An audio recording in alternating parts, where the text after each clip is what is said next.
mercies above the fruited plain.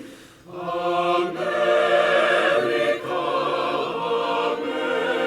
America, God shed his grace on thee, and crown thy good with brotherhood from sea to shining sea. Oh, beautiful for heroes proved in liberating strife, who more than self their country loved, and mercy more than life. America, America, may God thy gold refine, till all success be nobleness, and every gain divine.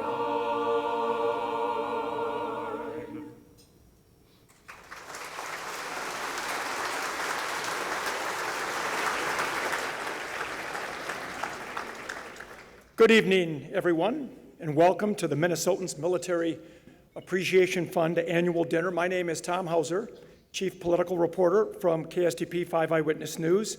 I'll be your MC this evening. Let's have another round of applause for Philip Brunel and Vocal Essence. Goosebumps every time, and there's more to come from Vocal Essence, so we look forward to that. I know we have some esteemed generals in the crowd tonight, and they would be impressed on how I was able to get here from my nephew's wedding rehearsal dinner, made my way through Paul McCartney and Minnesota Gopher football traffic, and made it on time. That's what we call military precision. So I'm happy to be here. I love this event. It means a lot to me.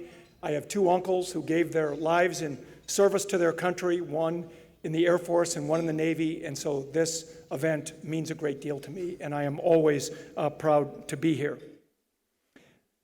Now, we have a great program in store for you tonight and would like to recognize some of the speakers who you're going to hear from a little bit later tonight. United States Army General Michael Eric Kurilla retired as the commander of United States Central Command on August 8th and will be our keynote speaker tonight, and we're extremely lucky to have him. We're so grateful he was able to travel here to Minnesota tonight for this event. We'd also like to welcome General Joe Votel, no stranger to this crowd. He served as commander of CENTCOM from 2016 to 2019 and was MMAF's keynote speaker in 2019.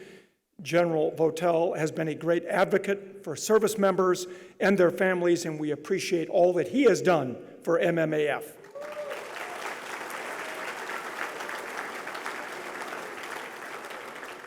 It's a lot of star power in the crowd tonight, and you will hear from up here at the podium. We're excited to have them both here, and would also like to extend our gratitude to Minnesota Adjutant General Sean Mankey and all of the general officers in attendance tonight. We appreciate your continued support. Let's have a round of applause for all of them.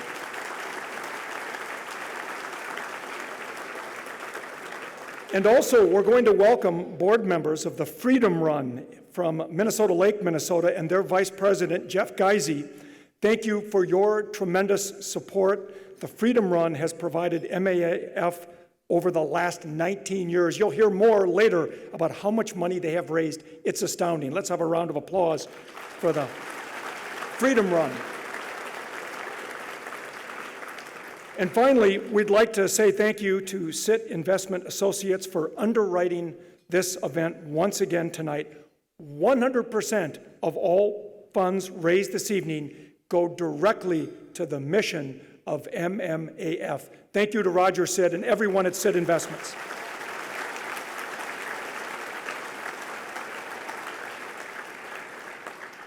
Now, I've had the honor of acting as the MC of this event for more than a decade.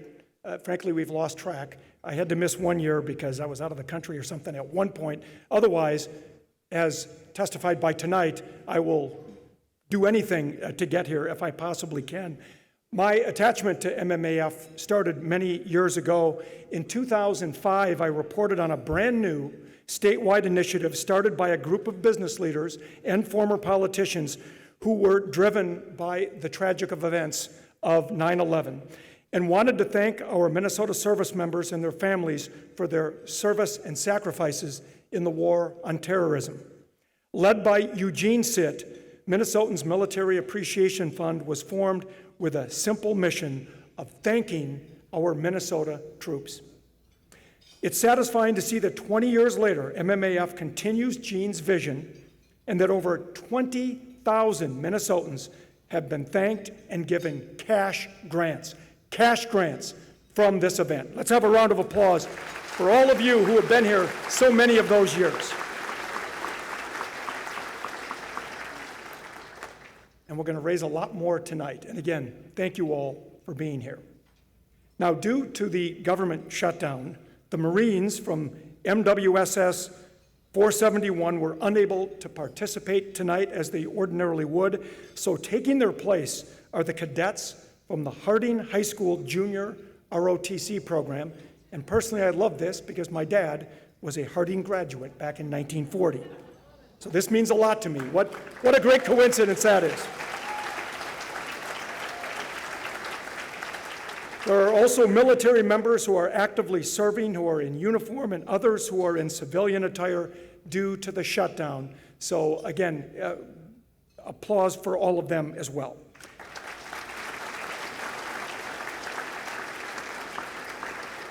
I now ask you to please stand for the presentation of the colors by the Harding Junior ROTC, and please remain standing for the performance of the Star-Spangled Banner by Vocal Essence.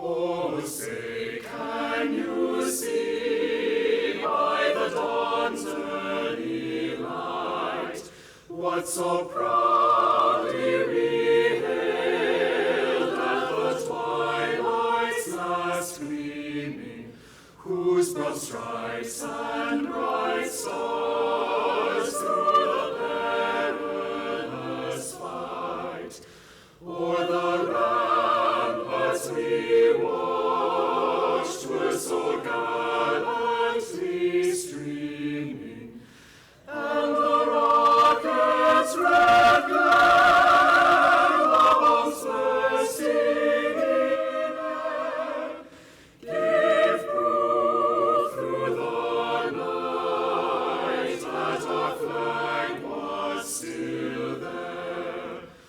Oh, say does that star-spangled banner yet wave o'er the land of the free and the home of the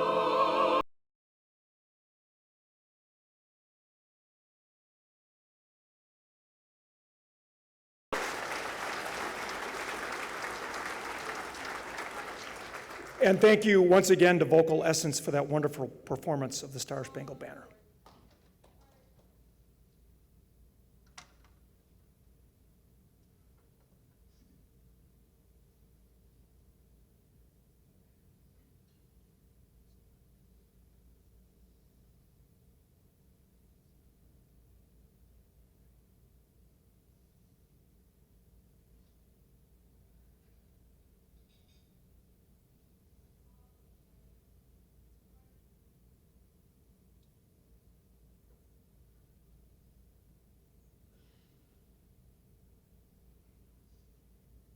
a dual round of applause for the Junior ROTC from Harding and Vocal Essence.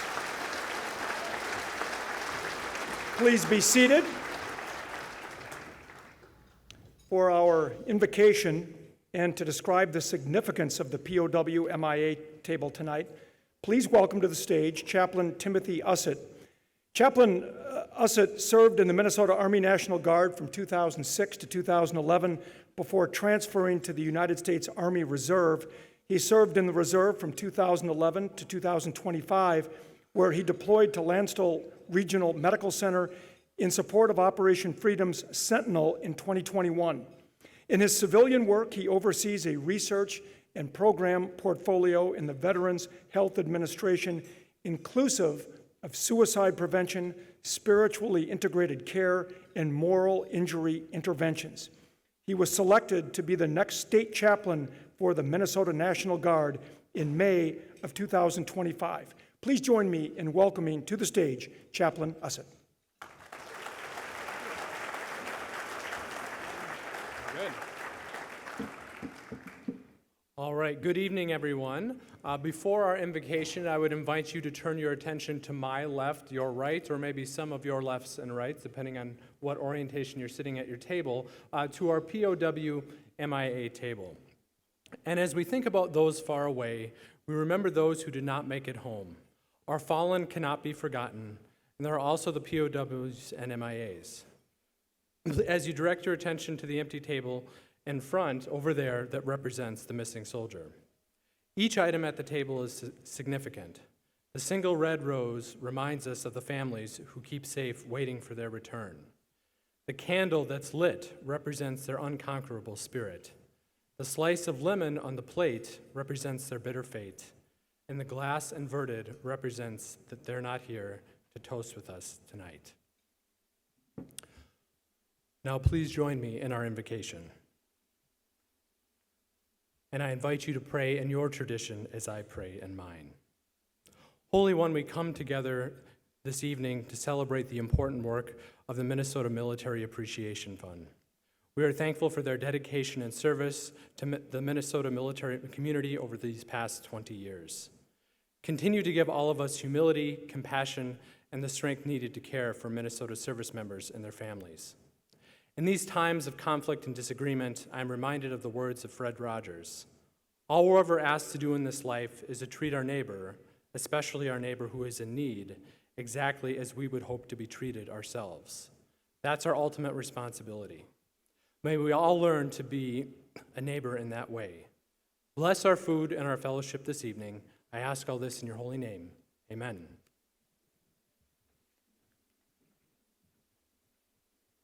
Thank you so much, Chaplain Ussett. Let's have a round of applause for Chaplain Ussett, and congratulations on his appointment.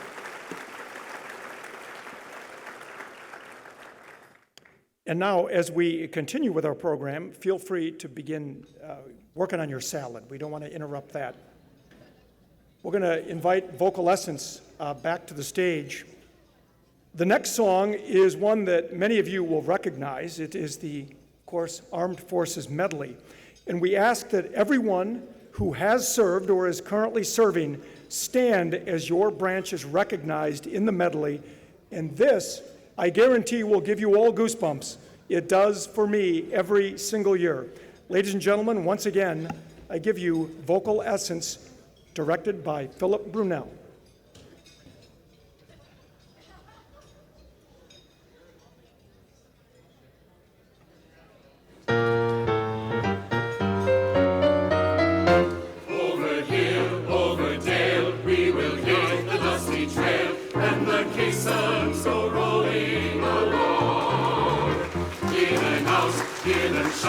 Mountain march and rise a mouse, and the caissons go rolling along.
watchful eye, guardians beyond the moon, the invisible front line, war fighters brave and true, boldly reaching into space. There's no limit to our sky, standing guard both night and day, with the Space Force from on high, beyond the moon, our USA stars.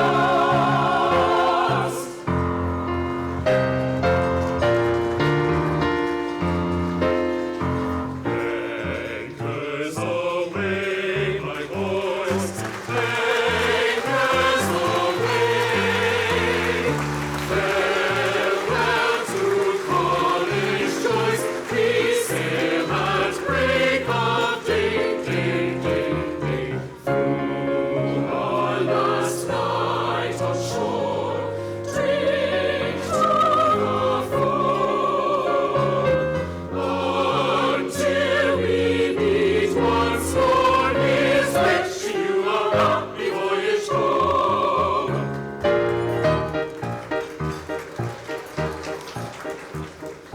We're always ready for the call. We place our trust in Thee.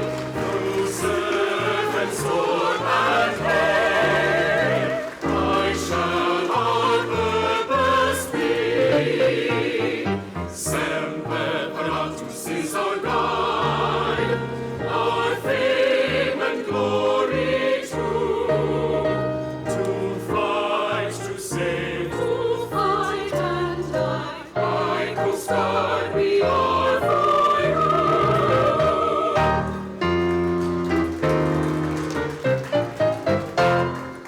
Off we go into the wild blue, climbing high into the sun. Here they come to meet our thunder, and a noise, give her the gun. Down the dice, smudging your flame from under, off on one terrible course. We live in flame, will go down in flame. Ain't nothing to stop the U.S. Air Force.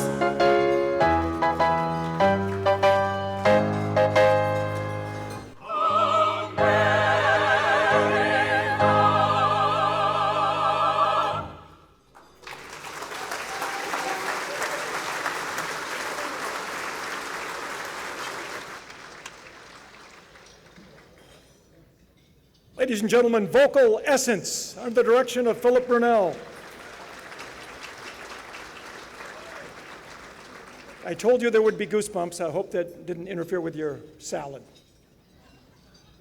It is now my distinct pleasure to introduce Roger Sitt, the chair of MMAF and CEO of Sitt Investment Associates. Roger and the rest of the Sitt family continue their father Gene's vision for MMAF. Prior to his career in investment management, Roger was a captain in the U.S. Air Force, serving 6 years active duty with financial management responsibilities at Headquarters Space Division. Roger graduated with military distinction from the U.S. Air Force Academy in 1984, but more importantly, 12 years before that, he was my Little League baseball teammate. Ladies and gentlemen, Mr. Roger Sitt.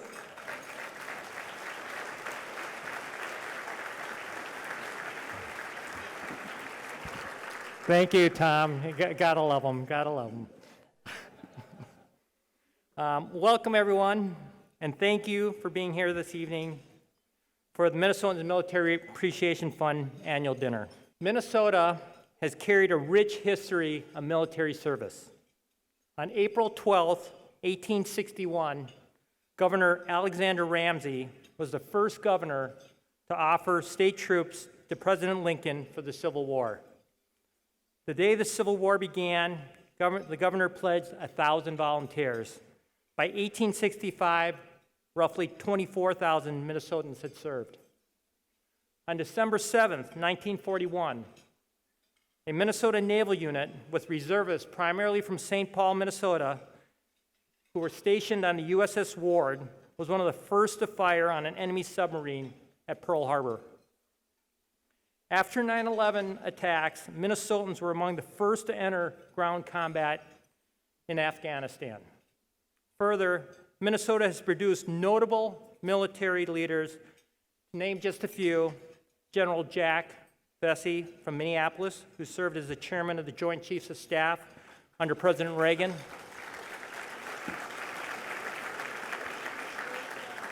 General Paul Nakasone from White Bear Lake, Minnesota, who served as the commander of the United States Cyber Command. And two of our speakers this evening, General Joseph Votel from St. Paul, who is commander of U.S. Central Command, and before that served as the commander of U.S. Special Ops Command. And our main speaker tonight, General Eric Kurilla from Elk River, Minnesota, the immediate past commander of U.S. Central Command.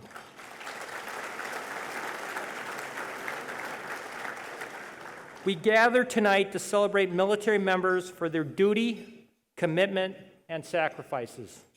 We honor their families for the unending support and encouragement. And we thank all of them for their importance to our nation and sacrifices they have made.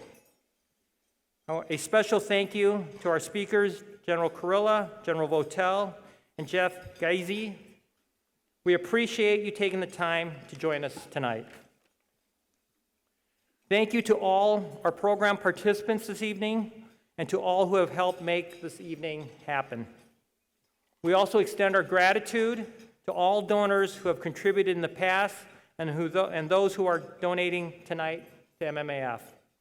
For 20 years, we have had a simple mission. We thank Minnesota service members and their families. We do so by awarding cash grants to Minnesota service members who have served honorably in a combat zone since the tragic day of September 11, 2001. There are no conditions on how the cash grant is spent. It is a simple thank you. We have raised millions of dollars for this mission while ensuring that over 90 cents of every dollar raised goes directly to grants for our service members.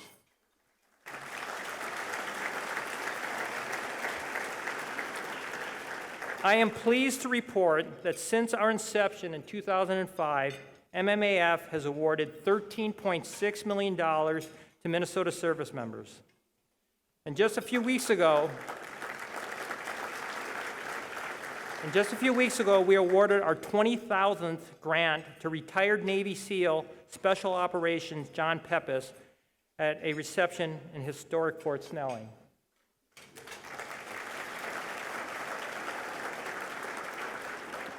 Here is the breakdown of the MMAF grants we have awarded so far.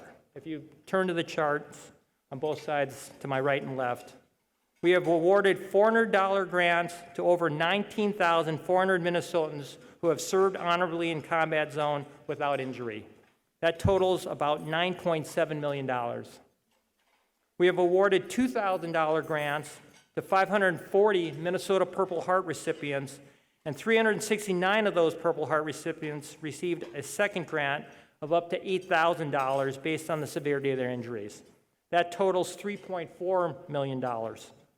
We have awarded $5,000 grants to 71 families of those Minnesota service members who were killed in action. This totals $355,000 for a grand total of $13.6 million given out in grants.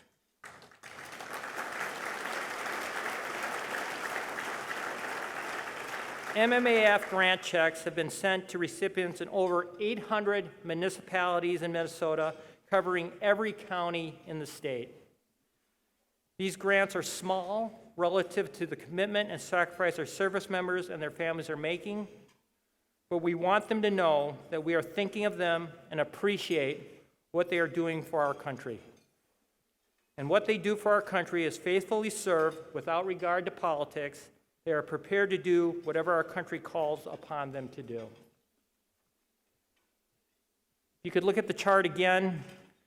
My father always envisioned MMAF as a grassroots effort with Minnesotans thanking fellow Minnesota service members, and we have accomplished this.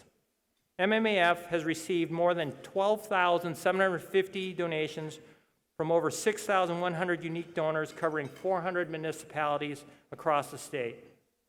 Thank you to everyone across the state who has given funds, time, and other resources. Whatever the amount, every bit helps to recognize and thank our service members and their families. So thank you.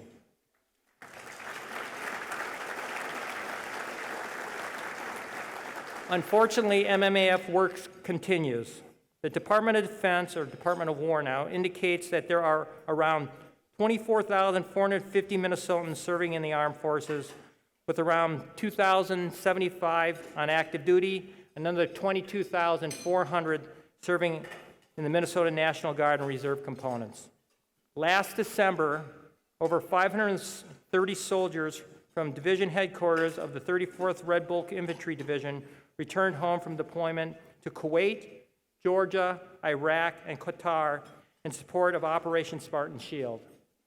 In May of this year, around 70 soldiers from 151st Field Artillery deployed in the Middle East and are expected to return next May.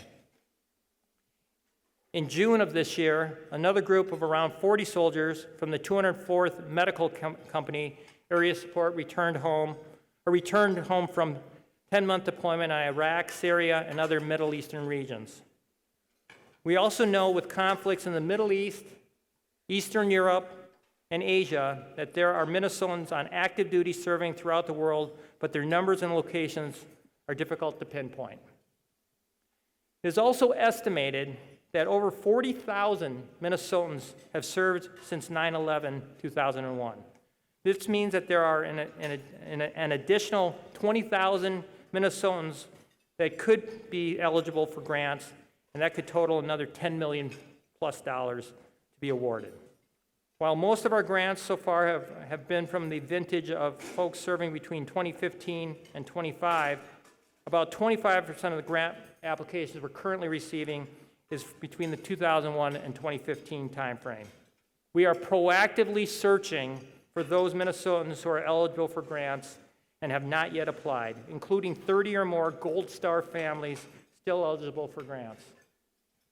For 20 years, MMAF has shown appreciation to Minnesota service members and their families. We hope the U.S. remains outside of armed conflicts throughout the world, but when Minnesotans deploy, MMAF will be here for them. We know freedom is not free, and we will maintain our mission of thanks to ensure our service members know that people in Minnesota support them. Please join me as we raise a glass to offer a toast to all Minnesotans who have served. Hear, hear. Thank you for coming and for your continued support. Please enjoy the evening.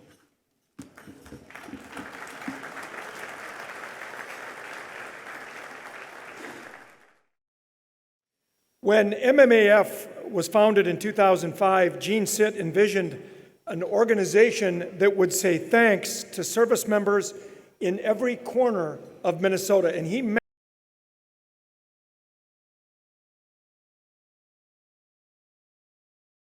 support that mission. During the summer of 2006, one of those grassroots efforts began taking shape as a group of military supporters from the south central portion of the state embarked on a motorcycle ride to raise funds for Minnesota service members. They call their ride the Freedom Run. Over the last 19 years, thousands of bikes and classic cars have participated in the Freedom Ride, a remarkable feat when you consider the population of Minnesota Lake is about 670 people. What's even more remarkable is that the Freedom Run has raised nearly $400,000 for MMAF.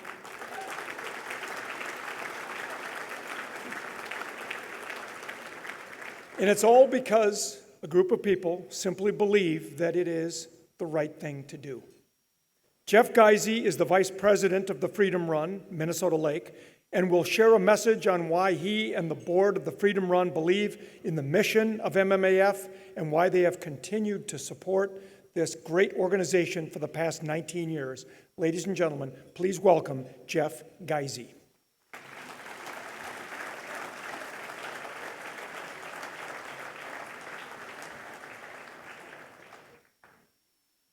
I'm not here to autocorrect, but it's Geezy.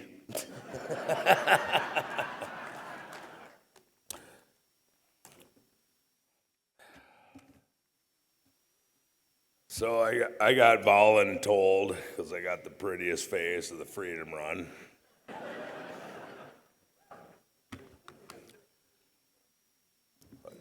Good evening. Thank you for having me. It's a complete honor.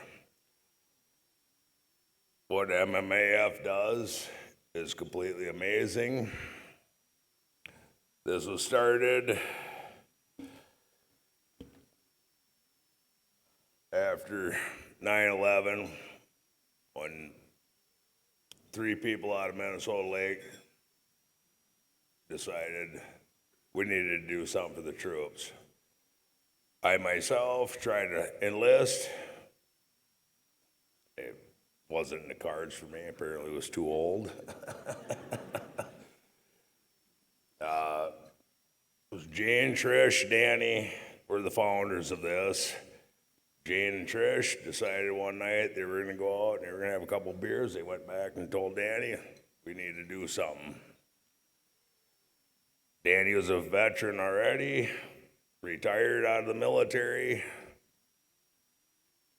Jane and Trish were older. They were obviously not joining the military either, so they came back, they said, look, we need to do something for our troops. We can't watch Vietnam happen a second time. All these people were coming out of Desert Storm, Afghan, all that. What they were doing, they needed support. They needed support from the American people. Beautiful thing was, Minnesota was the only one that ever did it. Thanks to the Sis family for what they have done.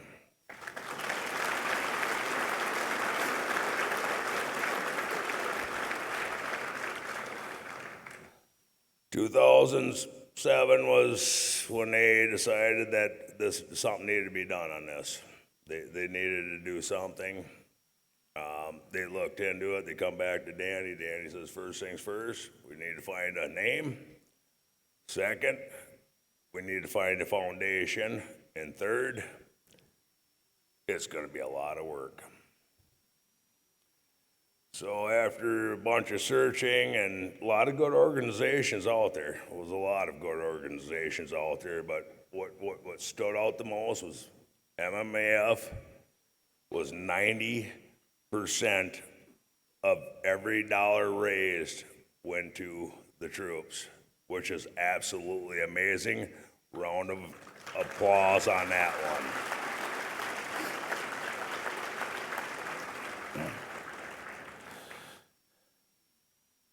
Its first year was 8 bikes, 8 inches of rain, $4,500 raised on this. And Danny, being a veteran, Danny, stand up.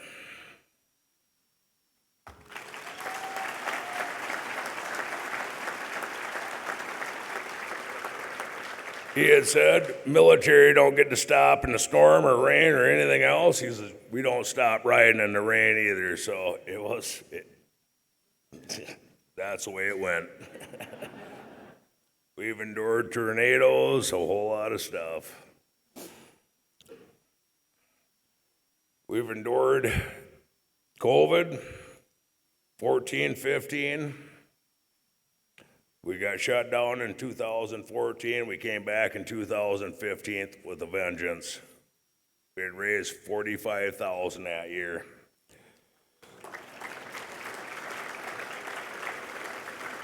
We had 286 bikes. I gotta put on my glasses, sorry. 286 bikes, 14 classic cars, and 1 ATV. We had World War II Miss Mitchell fly over above us was absolutely the most amazing year. Over 350,000 has been raised so far by the Minnesota Lake Freedom Run Committee.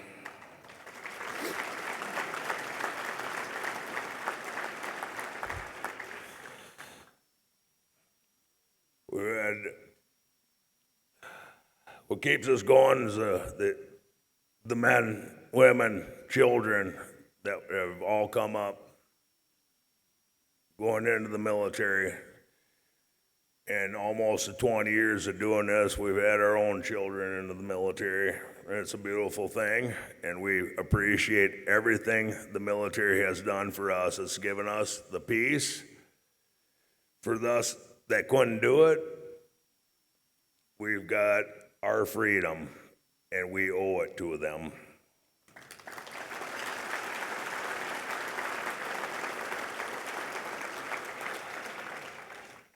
So June 26th this year, we have our 20th annual Minnesota Lake Freedom Run ride. And it would be absolutely amazing if we can bust out what we did on the 15th. It'd be great to see a whole lot of people down here, a whole lot of everything. We're a small town of over 600 people. Very proud people, though. And we're very proud of our military, and we're very supportive of our military, and we want to keep it that way. And we appreciate everything you guys do for the MMAF. It's absolutely amazing.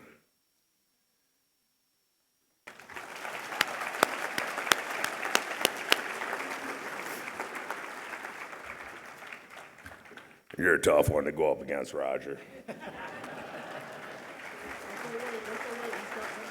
Jeff, thank you to you and everyone in the Freedom Run for all what you do for the great state of Minnesota and everyone in the military and their families. So as a small token of our appreciation, we'd like to award you this desk plaque to the organization so you can remember us, and thank you for all that you do. Okay. Thank you for all you do, Roger. You're an amazing man. Thank you. You're doing a very good job following in your dad's footsteps. I'm very proud of you. It's amazing. Let's have another round of applause for Mr. Jeff Giese. Jeff Giese. We're looking forward to that 20th annual Freedom Run in Minnesota Lake. Don't forget the date, June 20th, 26. Get your Harley ready, Roger. Well, first get a Harley, then get it ready. I guess I want to put the cart before the horse here. Well, now I have the honor and privilege of introducing an avid supporter of MMAF and our 2019 keynote speaker, who has become a friend of mine over the past several years, General Joe Votel. General Votel, yes. General brought his own fan club. That was the people doing the wave, in case you couldn't see that on this side of the room. General Votel retired at the end of March of 2019 as a four-star general, Army General and Commander of United States Central Command, also known as CENTCOM, responsible for our nation's security interests across the most volatile regions in the world. He has remained an outspoken and dedicated advocate for MMAF, and we appreciate his continued support. Please join me in welcoming General Joe Votel.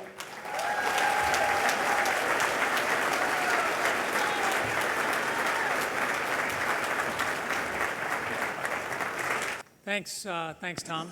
Well done there, Table 7. All right, good job. Well, thanks to all of you for joining us. It's wonderful to be at another Minnesotans Military Appreciation Fund Gala here.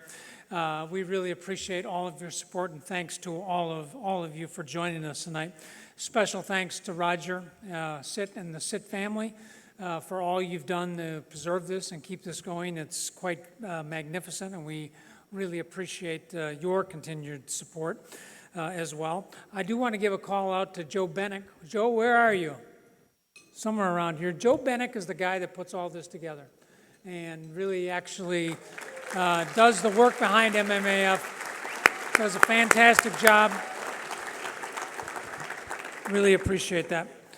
So my job tonight is to introduce our guest speaker, so I'll be relatively brief, and I do appreciate the opportunity to do that. We have some history together, and most of it's pretty good, and it's an honor to have him back here. Before I do that, I do want to acknowledge that we have some of his West Point classmates here tonight. Is there some representatives from the West Point class of 1988 out here?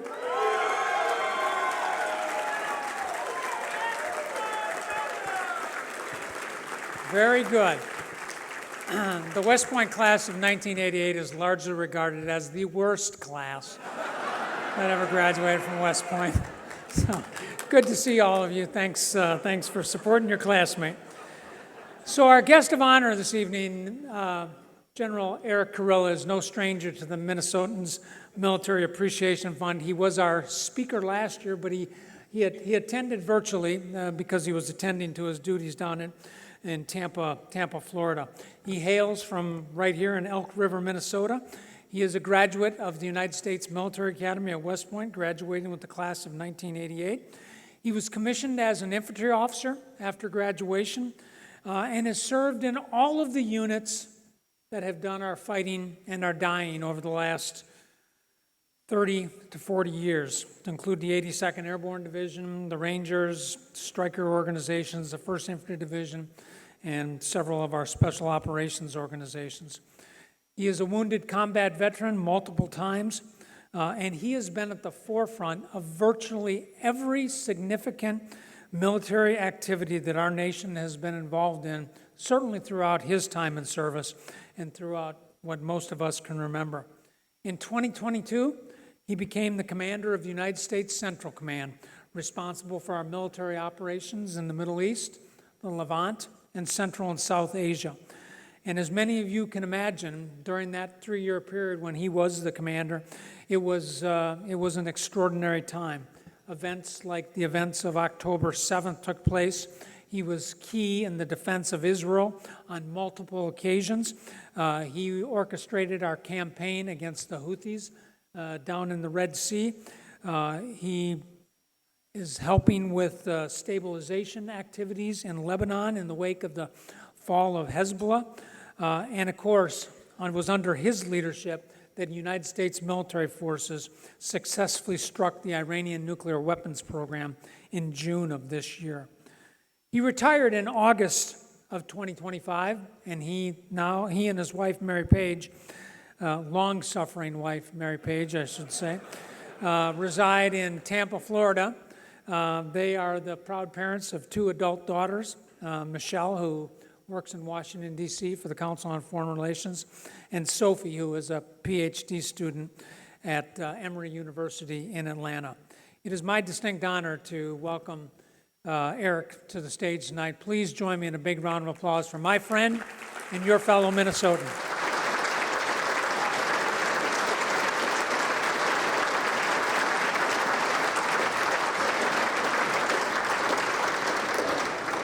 This thing work? All right.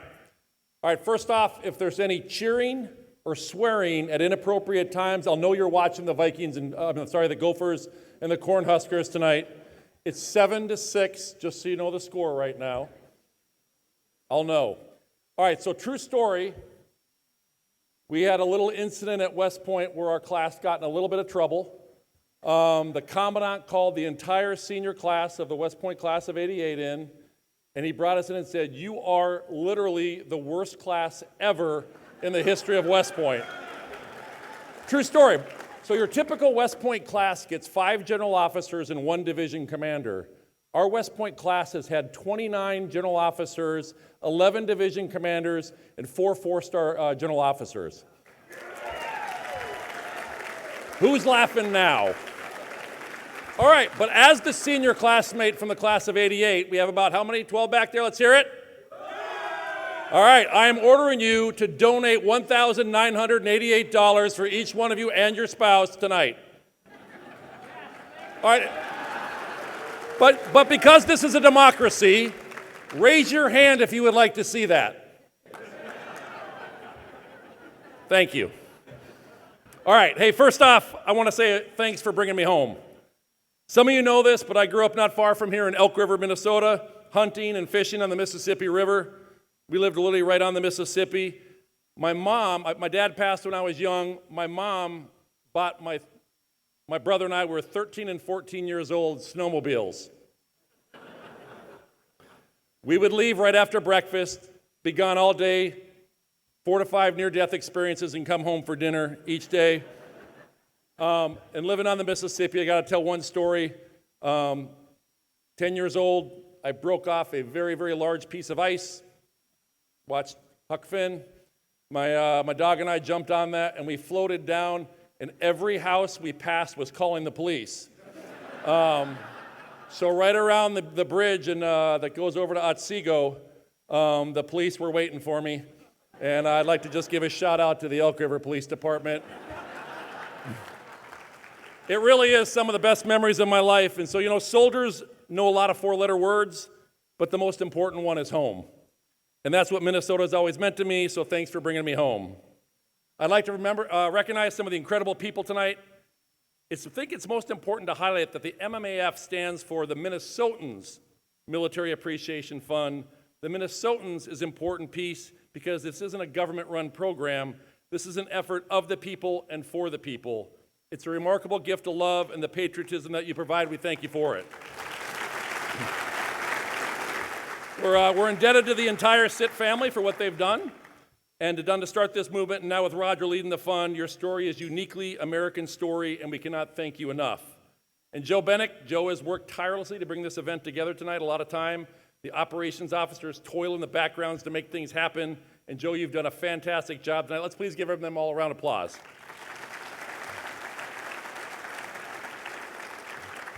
So the MMAF has a lot to take pride in. Minnesotans have always stepped forward to defend our values and support those on the front lines.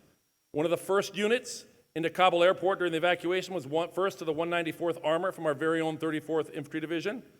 Even then, the Red Bulls served under Task Force Spartan under command of me, operating across the Middle East in critical functions to deter conflict during the most volatile times the region has seen in 50 years.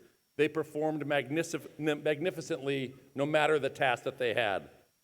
Finally, to my good friend, sometimes, and a great Minnesotan, Joe Votel, thanks for bringing me back again this year. General Votel and I both commanded U.S. Central Command. You heard that. It's better known by most as CENTCOM. And I've heard some people started talking about a golden age of CENTCOM. They're kind of refining it down, though, to almost the last 3 years. I don't know what the correlation is. But I was his chief of staff, and I learned a lot about that. I was also his director of operations and his deputy for 3 years down at the Joint Special Operations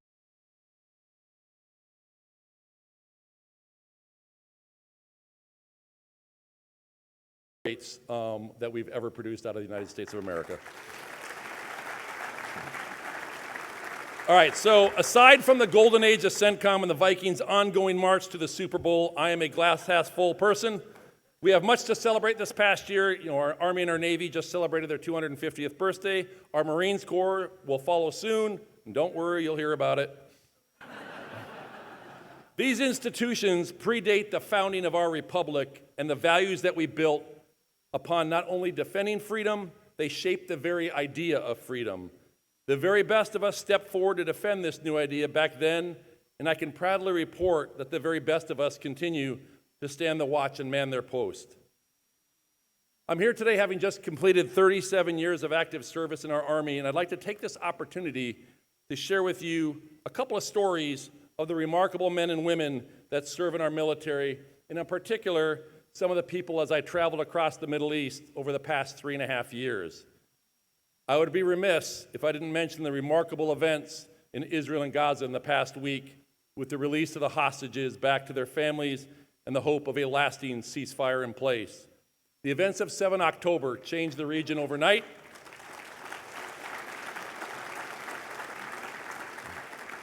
So 7 October changed the region overnight and forever, and with it the nature of my command.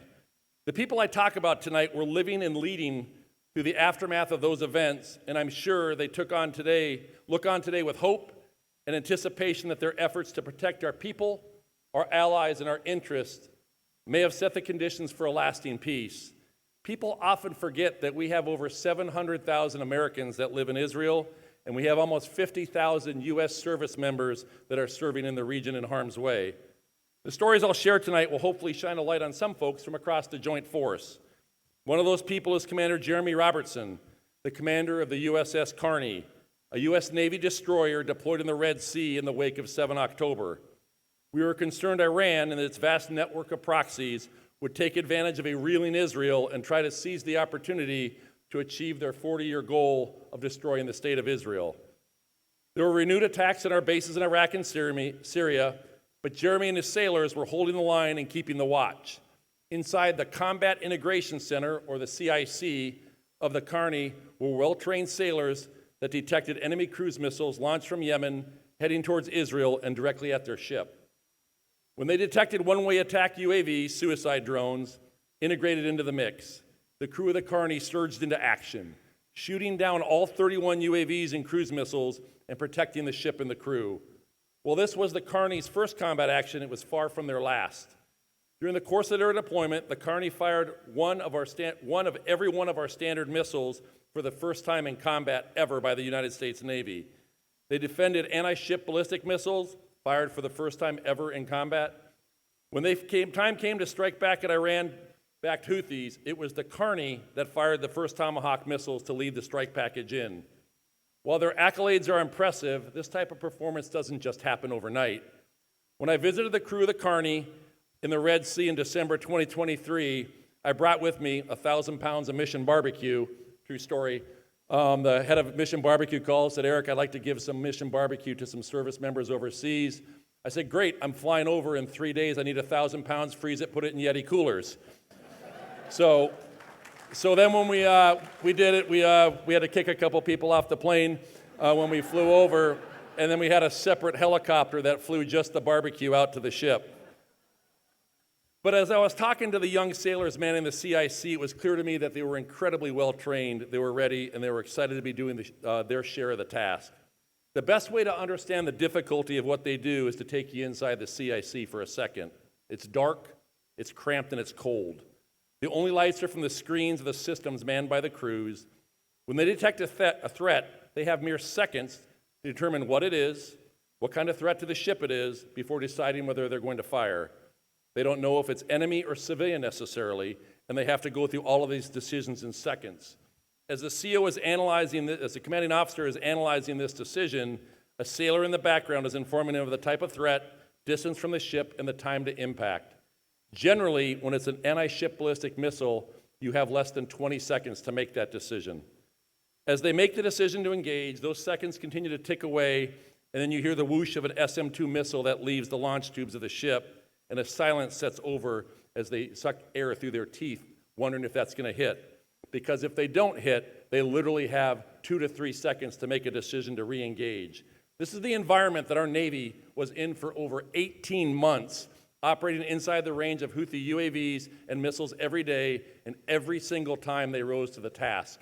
What a lot of people don't know is they shot down over 700 incoming missiles and UAVs. Kearney. The good thing about the Kearney is they got one of the best coins, the challenge coin. It's actually a Viking helmet. True story.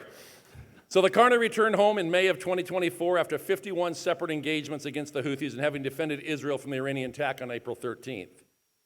Somewhere else that was their share of the task on April 13th was a U.S. Air Force fighter squadron commander named Lieutenant Curtis Culver, better known for his fighter pilot call sign, Voodoo. Voodoo's 494th Fighter Squadron was deployed to a large base in Jordan in the aftermath of 7 October to bolster our defenses in the region. When I visited them in December of that year, I was struck by 2 things. One was these incredibly amazing mustaches and all the male pilots they were growing. And the other was their call sign, the Panthers, which was appropriate because I talked to each member of the team, whether they were a pilot or they were someone who built the bombs for the crews or they were a maintenance tech. Each one of them had that look in the eye. They were predator, not prey. Focus and determination.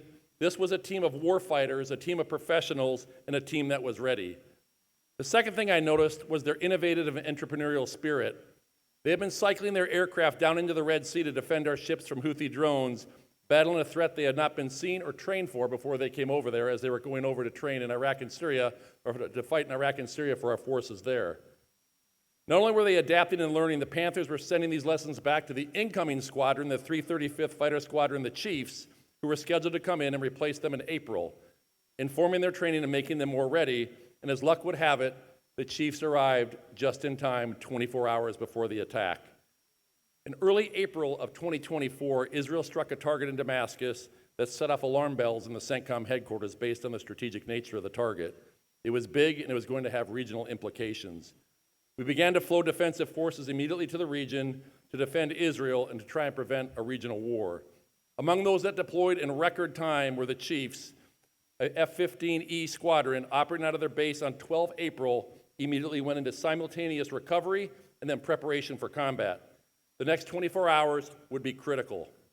Late on the night of 13 April, Iran launched an attack on Israel. The first time since the founding of both nations, one directly attacked the other. It was usually done through proxies. I called the chief of defense of the Israeli Defense Forces and told him, by our estimates and our modeling, we think we're going to shoot down about 50% of the drones, and that will leave 50% of you to finish before they hit Israel. We launched our fighters bristling with air-to-air missiles from the Panthers and the Chiefs to intercept what would be the largest barrage of suicide attack drones ever launched at Israel. Exactly 160 came out of Iran and were aimed at Israeli cities. Then they made contact. Waves of Iranian drones lit up the targeting pods in their cockpits. Our pilots engaged, going Winchester, running out of missiles, before returning to base to execute an integrated combat turn, a reload and refuel with the engines still running to get back in the fight as quickly as possible. That's when the ballistic missiles were launched from Iran. They had timed it so the UAVs and the missiles would all impact at the same time inside of Israel. As our fighter pilots reloaded, missile warnings at the base sounded the alarm that their base was under attack. The armament and refueler crews ran from bunkers to get their planes back in the air. With the sky lit up from Iranian missiles colliding with American and Israeli interceptors, Voodoo, his Panthers, and their new wingmen, the Chiefs, less than 24 hours after landing in Jordan, flew towards the fight, eventually destroying 81 suicide attack drones. True story, we shot down just a hair over 50%, and Israel shot down the rest, and not a single one impacted on Israeli territory. So when I saw Voodoo and his team the next day, I gave him a big bear hug, and he wore the face of a commander who knew he had prepared his team to the best of his ability. And then to have seen them baptized in fire and come out steel, we had averted a regional conflict, and for the time being, but this would not be the last time we would ask our men and women to do remarkable things. This June, we saw another escalation. 12 days of Israeli airstrikes and Iranian ballistic missile attacks. The fighting was capped by a long-range precision strike against Iran's nuclear program, flawlessly executed by our B-2 bombing crews. And I flew out after the strike and met the team, and they're exactly like you think they would be. Quick story. So you see all these experts on TV, and they're talking about, the B-2 pilots, they have this very regimented diet that they have to eat. They go through this whole, I said, what'd you guys eat on the plane? He goes, Chick-fil-A and too much candy than I'm willing to admit. All right, so as the smoke and dust settled from Iran's nuclear facilities, we knew there would be a response. We did everything we could to posture and prepare, but we knew that a successful defense would be in the hands of the soldiers on the ground. On Al Udeid Air Base, our largest base in the region, 2 Patriot batteries stood ready.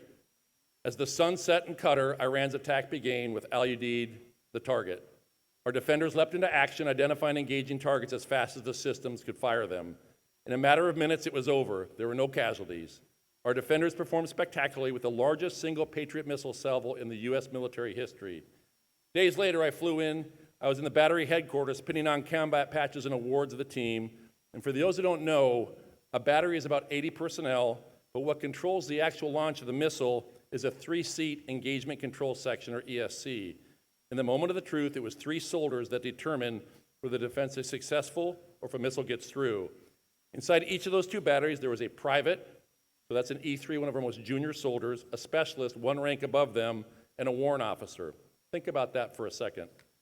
2 of our most junior soldiers, guided by a seasoned leader, making life and death decisions when the stakes are the highest. One of those people was Specialist Castro. She was shy, unassuming, with thick glasses that looked slightly too big for her, but she knew her job and she knew when to act. She knew what to expect of her because she was incredibly well trained. I had the honor of promoting her to sergeant that day, and as I watched her entire battery circle her and lift her up, I was again reminded of the type of people that we have. President Reagan once retold a story from the book, The Bridges of Toquerry, as he hung the Medal of Honor around Master Sergeant Roy Benavita's neck. In the passage, an admiral stares into the dark, awaiting pilots who will never return, and asks, "Where do we find such men?"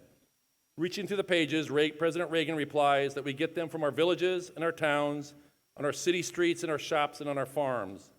What was true 45 years ago today remains true today.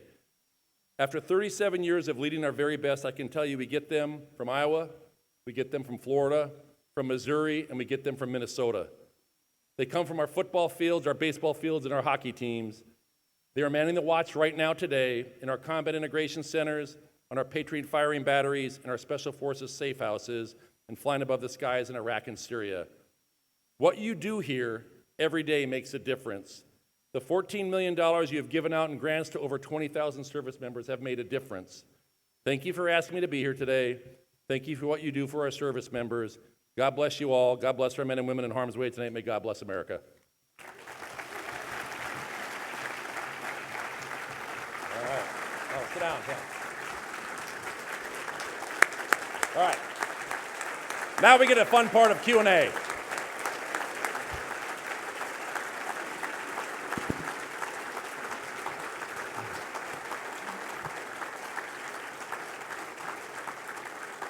Thank you, ladies and gentlemen.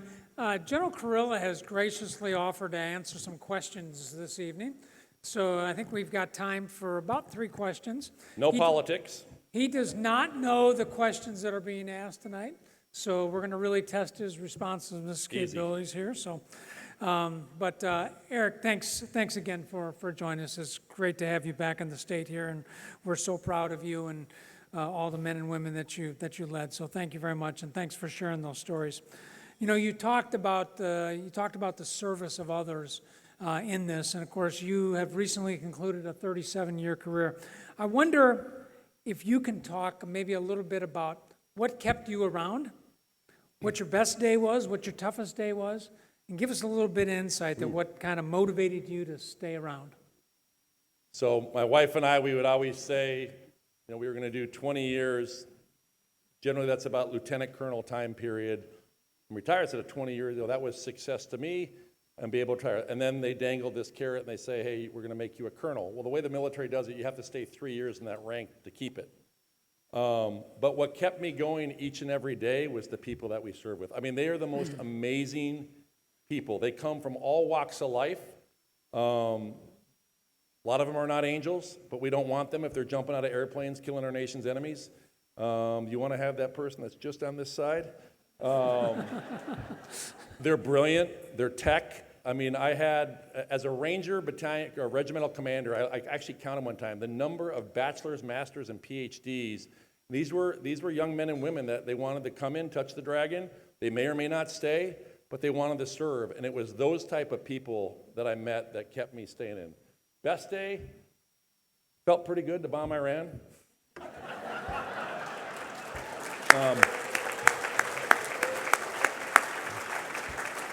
The hardest day, anytime you lose soldiers.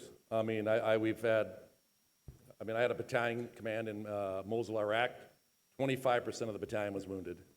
And anytime, they're personal stories, you know, when you lose one of your soldiers. When I'm a good friend of mine, one of my company commanders, Mary Page's dear friend, 4 kids under the age of 5 when he was killed. So, but I think those are the hardest days. And then anytime you're dealing with DC. 21 countries in CENTCOM, the hardest one was the 22nd, that's Washington, D.C. Speaking of United States Central Command, and you've shared a number of stories this evening about some of the activities that have taken place there in that critical area of the Middle East. I wonder if you can just kind of talk to the audience a little bit about why we care about the Middle East, why it's important to us, and why we, after so long, we still continue to deploy military forces there. and continue to partner with people there. So I think it comes down to what is our national interest in the Middle East? And so the first thing I would tell you is to defend the nation. 19 of 21 Tier 1, so that's 19 of the 21 worst terrorist organizations in the world reside in the Middle East with an intent and capability to strike the United States. So a lot of our counterterrorism effort is over there. We still get 10% of all of our oil comes through the Strait of Hormuz because it goes to the western coast of California, because all the refineries are fine-tuned for that light sweet crude. And if you think that we're going to build a pipeline from the Promethean Basin across the Rockies to get to California, you're crazy. And so there's economic interests. We have freedom of navigation, protecting our economic interests in the region. 30% of all container traffic, 15% of all global commerce goes through the Red Sea and the Bab el-Mandeb and the Suez Canal. That matters. And so I think if you look at our national interest, that's why we're going to still be engaged. We're on the precipice of fundamentally changing the Middle East. When Saudi Arabia eventually, and I believe they will, recognizes Israel, it will change again overnight and forever, because as Saudi Arabia goes, so goes the rest of the region over there. So if there is Abraham Accords 2.0, and they recognize, you are talking about a massive tectonic shift of the plates in the region. Thanks, Eric. Great. So maybe one last question. You know, when you retired in August of this year, you joined the ranks of United States military veterans. And of course, in this room, we've got a lot of veterans that are here with us this evening, and of course, many across our state. I wonder if you can maybe talk a little bit about what you see the value of veterans are to our communities and to our nation. Well, I think these are people that support our nation still. I think that's probably one of the most important things. We have a voice. I think you have a very strong voice personally when you're out there. I think our veterans are people that have grown up in the military under an incredibly hard work ethic. I still get up at 4 o'clock every day. Got to get 37 years of training to try and deprogram. I still try and call you at that time, but you're not getting up. So true story. You're not that big a deal anymore. True story. It's a Sunday morning. It's a Sunday morning at 4 o'clock, and we're chatting to each other on our secure systems. And I said, "Sir," he goes, what are we doing now? It's like we're the only ones that are doing this at 4 o'clock on a Sunday morning. I think that they also go back out into society, and I think they teach the rest of the American people what service is, and also they bring an incredibly strong work ethic as well. So hire veterans.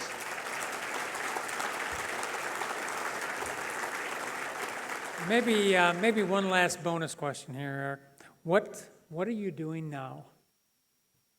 I'm going to be a bull rider or cowboy, I think. I have a lot of irons in the fire right now that I will not disclose at this time. All right, good enough. How about joining me in a big round of applause for General Eric Kurilla?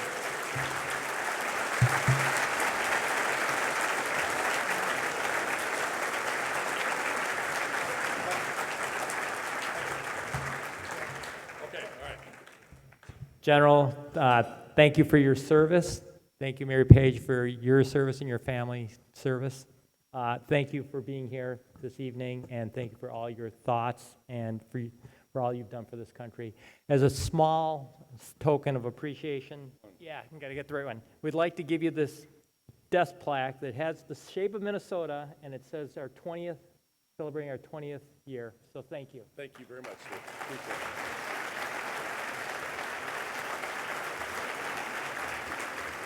And General Votel, if you could come back up as well.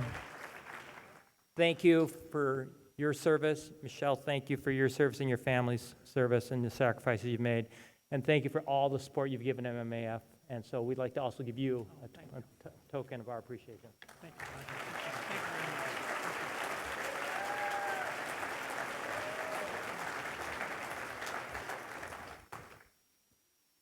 Wow, let's have a round of applause for these two guys. I thought General Kurilla was fun via Zoom last year. Boy, he's a riot in person. Now, how many here have seen the movie Stripes? A lot of people don't know, loosely based on the West Point class of 1988.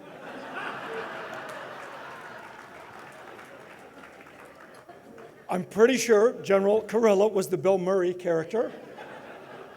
Not, yes. Not sure who Harold Ramis was in that, but little known fact, they also did take charge of an urban assault vehicle and attacked Russia many years ago, class of 88, West Point. Also, one other, let's have a round of applause for the West Point class of 88.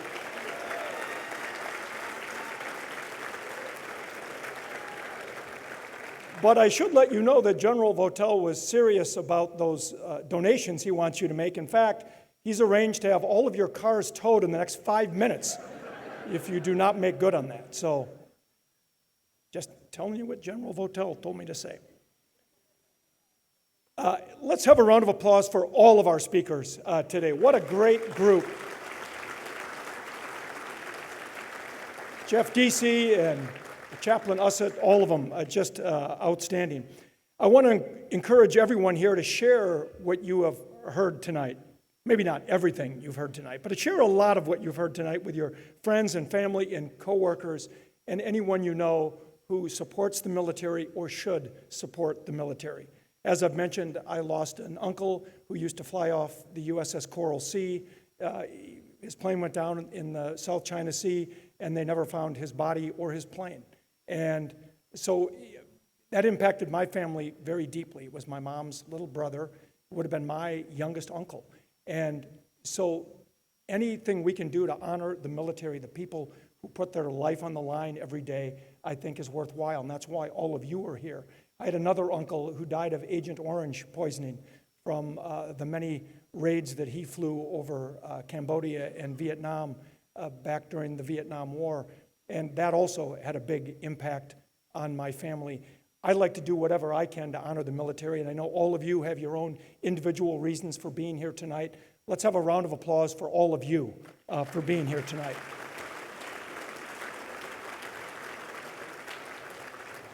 Now, if you wish to make a contribution to MMAF, I'm talking to you, West Point Class of 88, you can do so by using the QR code on the back of your program, which will take you to the MMAF website. There are also donation boxes and credit card scanners outside of the ballroom as you exit. No matter what you do, you can, there's no way to avoid donating, is what I'm saying. Yes, absolutely. And I'll remind you again that Sid Investment Associates has underwritten this entire event to ensure that every dollar raised here tonight that you spent to be here tonight, every dollar goes back to our military and their families. Thank you again to the Sid family.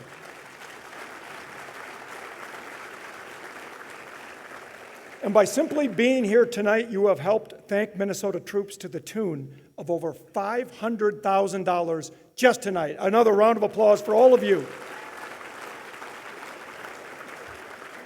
And as you leave, but don't leave just yet, please feel free to take home the beautiful flower centerpiece at your table. You can wrestle amongst yourselves to see who is going to take it. I want to watch that. Now, if you would please join me in standing as our color guard retires the colors. Again, our friends from Harding High School, Junior ROTC. And then please remain standing for another performance of Vocal Essence performing God Bless America.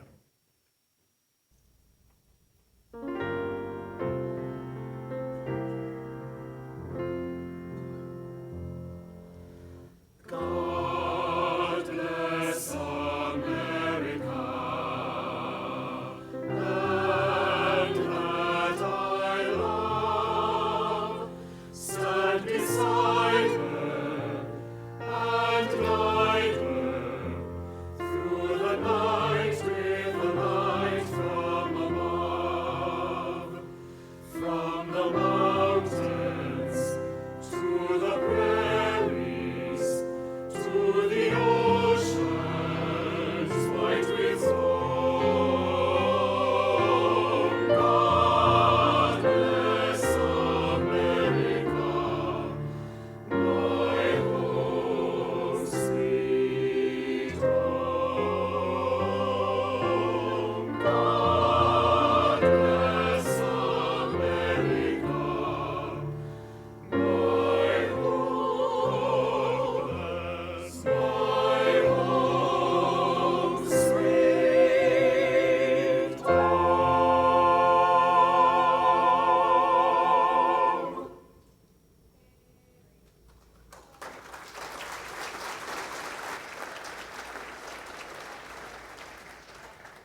That is all we have for tonight. We hope you enjoyed the evening. We hope you can be back here in 2026 for the next annual Minnesotans Military Appreciation Fund dinner. Thank you again to the Sitt family. Thank you to all of you. Thank you to all of our speakers. Thank you to Philip Brunel and Vocal Lessons. Have a great night, everybody.